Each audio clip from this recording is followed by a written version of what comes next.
ভারতবর্ষের বিপ্লবী মানুষের চেতনা থেকে আমি কথা বলছি, তোমাদের আত্মবিস্তৃতির অন্তরাল থেকে আমি কথা বলছি, শোকার্ত মানুষের হৃদয় কারা থেকে আমি তোমাদের বিবেক বলছি, হারানো মনুষ্যত্বের হাহাকার থেকে। স্বাধীনতা প্রাপ্তির ৭২ বছর পর তোমাদের কাছে ফিরে এলাম কয়েকটা প্রশ্ন নিয়ে।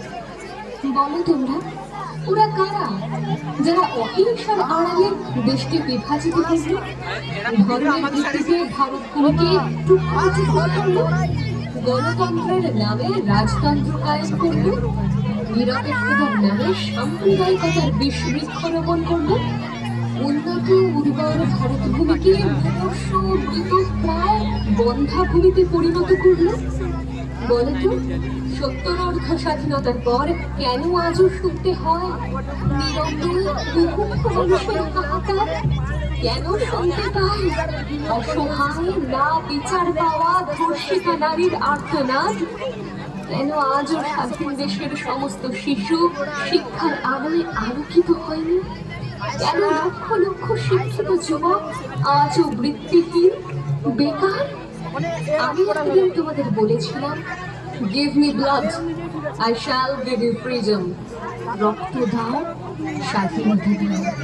কিন্তু আজ এই কোন ভারতবর্ষকে দেখছি যেখানে চারিপাশে হিংসার প্রতিবেশ আর মৌলবাদের দানবীয় আস্ফালন?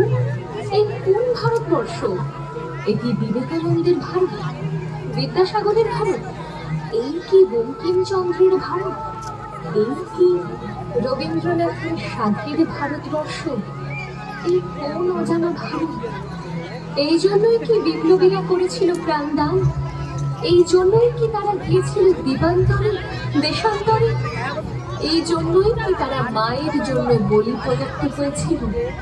হে ভারতবাসী, গর্জে ওঠো তোমরা, ভেঙে ফেলো সব অচলায়তন, ভেঙে ফেলো সব বাধা, ব্যবধান, বিভাজন। তাকিয়ে দেখো তোমাদের ভারত মাতা কিভাবে কাঁদছে, কিভাবে তার চক্ষু দুটি অশ্রু সজল হয়ে উঠেছে। মায়ের চোখের জল দু হাত দিয়ে মুছিয়ে দাও, ফিরিয়ে আনো সেই সোনালী ভারতবর্ষকে, সেই রবীন্দ্র নজরুলের ভারত আত্মাকে।